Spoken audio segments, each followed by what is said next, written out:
তেহরানের সঙ্গে ওয়াশিংটনের আলোচনার বিষয়ে যুক্তরাষ্ট্রের ভাইস প্রেসিডেন্ট জেডি ভেন্স ও ইসরায়েলের প্রধানমন্ত্রী বেনিয়ামিন নেতানিয়াহু ফোনে কথা বলেছেন। এক্সিওস জানায়, ভেন্স ও নেতানিয়াহু ইরানের বিরুদ্ধে যুক্তরাষ্ট্র ইসরায়েলের চলমান যুদ্ধ বন্ধের লক্ষ্যে একটি সম্ভাব্য চুক্তির বিভিন্ন শর্ত নিয়েও আলোচনা করেছেন।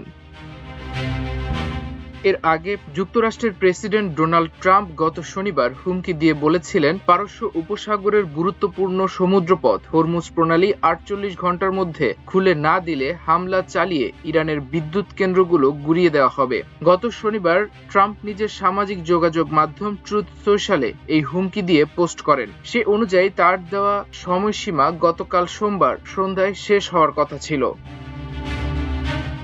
ট্রাম্পের দেওয়া হুমকির পরদিন ইরানের পার্লামেন্ট স্পিকার মোহাম্মদ বাগের গালিবাফ বলেন, যুক্তরাষ্ট্র যদি ইরানের বিদ্যুৎ কেন্দ্রগুলোকে লক্ষ্যবস্তু করে, জবাবে মধ্যপ্রাচ্যের গুরুত্বপূর্ণ অবকাঠামো ও জ্বালানি কেন্দ্রগুলো স্থায়ীভাবে ধ্বংস করে দেওয়া হতে পারে।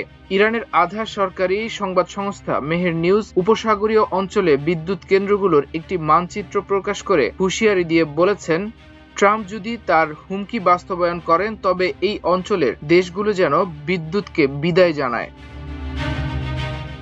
এদিকে ইরানের ইসলামী বিপ্লবী গার্ড বাহিনী আইআরজিসি আবারও জানিয়েছেন, দেশের বিদ্যুৎ কেন্দ্রে যে কোনো হামলার একই ধরনের জবাব দেওয়া হবে। এর কয়েক ঘন্টা পর প্রেসিডেন্ট ট্রাম্প জানান, সপ্তাহান্তে যুক্তরাষ্ট্র ও ইরানের মধ্যে ফলপ্রসূ আলোচনা হয়েছে এবং তিনি ইরানের বিদ্যুৎ ও জ্বালানি কেন্দ্রগুলোয় হামলায় ৫ দিনের জন্য স্থগিত রাখবেন। তবে ইরানের পররাষ্ট্র মন্ত্রণালয়ের বরাত দিয়ে দেশটির বেশ কিছু রাষ্ট্রীয় সংবাদ মাধ্যম জানায়, ওয়াশিংটনের সঙ্গে তেহরানের কোনো আলোচনা হয়নি। তারা ট্রাম্পের এই দাবিকে জ্বালানির দাম কমানো এবং সামরিক পরিকল্পনার জন্য সময় ক্ষেপণের কৌশল হিসেবে দেখছে। এছাড়া ইরানের পার্লামেন্ট স্পিকার মোহাম্মদ বাগের গালিবাফ দাবি করেন, যুক্তরাষ্ট্রের সঙ্গে কোনো আলোচনা হয়নি। সামাজিক যোগাযোগ মাধ্যম এক্সে দেওয়া এক পোস্টে গালিবাফ লিখেন, যুক্তরাষ্ট্রের সঙ্গে কোনো আলোচনা হয়নি। আর্থিক ও তেলের বাজার নিয়ন্ত্রণ করতে এবং যুক্তরাষ্ট্র ইসরায়েল যে চোরাবালিতে আটকে গেছে তা থেকে বাঁচতে মিথ্যা খবর ব্যবহার করা হচ্ছে। দ্বিতীয় একটি পোস্টে গালিবাফ লিখেন, ইরান আগ্রাসনকারীদের পূর্ণাঙ্গ ও অনুশোচনামূলক শাস্তি দাবি করে। এই লক্ষ্য অর্জন না হওয়া পর্যন্ত ইরানের কর্মকর্তারা দৃঢ়ভাবে তাদের সর্বোচ্চ নেতা ও জনগণের পাশে রয়েছেন।